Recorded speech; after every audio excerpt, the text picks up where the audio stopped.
Welcome back to my channel. If you're new here, my name is Melanie. I'm a financial analyst and I do videos on side hustles, passive income, entrepreneurship, and all things money. And today we're going to talk about something a little bit different, is how to be productive during the summer or any month or any season for that matter. And the summer in particular is really good because it's like a built-in 90 days if you are somebody who gets summer from June, July, and August for your kids out of school. 3 months of things that you can do big projects in, and you can measure the 90 days that way. So if you are not new to my channel, you know that I really like that book 12-week year, and I like to do things on a 12-week cycle, 90 days. So this video is going to be all about how you can be more productive in the 90 days or summer or whichever season you choose. Just make sure it's 12 weeks, 90 days. So number one, we all think we need more time. Everybody has the same amount of time, so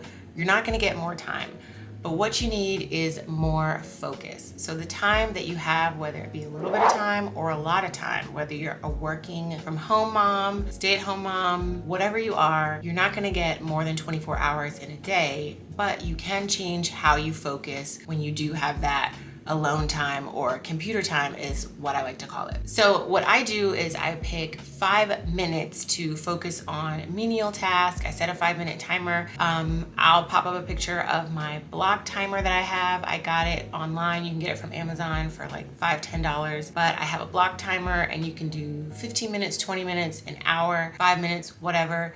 And I set that timer for sometimes 10 minutes or 5 minutes when I want to get something done that's really easy, but I normally get distracted or interrupted when I try to get these things done. I would suggest using this 5-minute timer or little block timer for things like the kitchen. The kitchen always needs to get done because you use it 3 times a day to cook meals and eat and things like that. And the kitchen is the center or the heart of the home. So if it's a mess, for me, if it's a mess, it's really irritating and it just throws my whole mood off when the kitchen is just dishes everywhere, everything's dirty, food is out. So I always start with the kitchen when I do my timer, and then I move to things like the bedroom. If you are liking content like this so far, don't forget to give this video a like, and don't forget to subscribe down below. It helps out my channel. It lets me know and lets the algorithm know what kind of videos you guys like and want to see from me. Number 3, where does the clutter live? Does it live on your counter, in your bedrooms, in your closets? All of these places are places that you can tackle one by one. So just make a list. Okay, how do I declutter my kitchen counter, my coffee area, all the stuff I have on the counter, all the extra appliances? Maybe I don't need them all. And all the other stuff, like the appliances that I have on my counter, if I don't use them every day, they're gone. So definitely look at places in your home where it's cluttered, because cluttered mind slows down your thoughts. Number 4, how I planned this was how I planned the summer, or this could be any season, fall, winter, summer, spring, whatever.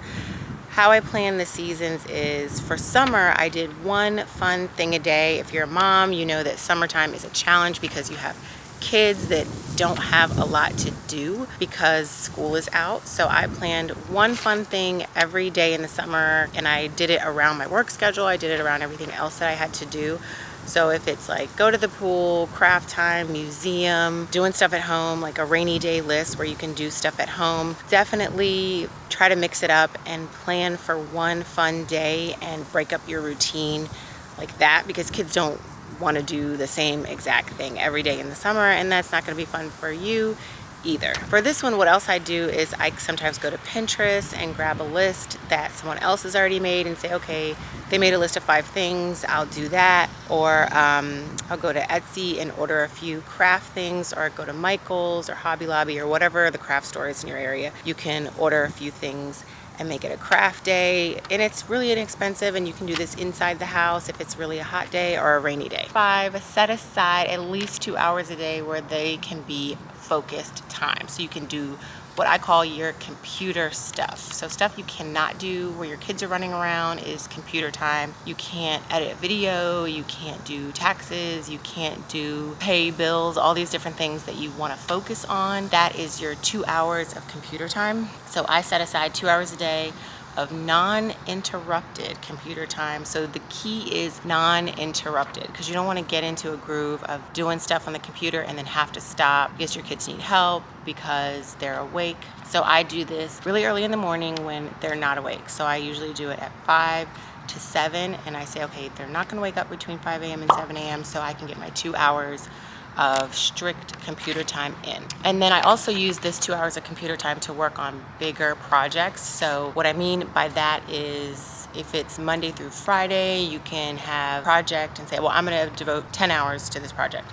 So on Monday, you do the first 2 hours, Tuesday, you do the second, and then so on like that. Just as long as you're building up to finishing a project and you're not just doing whatever for 2 hours and then the next day doing all these other little menial tasks for 2 hours. Number 6, and if you made it this far in the video, thank you guys for watching. Go ahead and give this video a like if you like content like this. But number 6 is basically make a priority list of stuff you want to get done, stuff that you hope to get done. At this point, I'm calling it a wish list because I don't get it all done. But what I realized is there was too much stuff on my list. Write everything down you want to do, and what I would do is now take that list and throw it away, and then write another list of one thing you want to do. Just one thing, focus on that one thing and be consistent with that one thing and accomplishing it. Sometimes we have way too many goals and then nothing gets done. Try this. If this works for you and you've tried it, let me know. Comment down below, and I will see you guys in the next video. Again, if you like content like this, go ahead and like my video, and I will see you guys in the next one. Bye.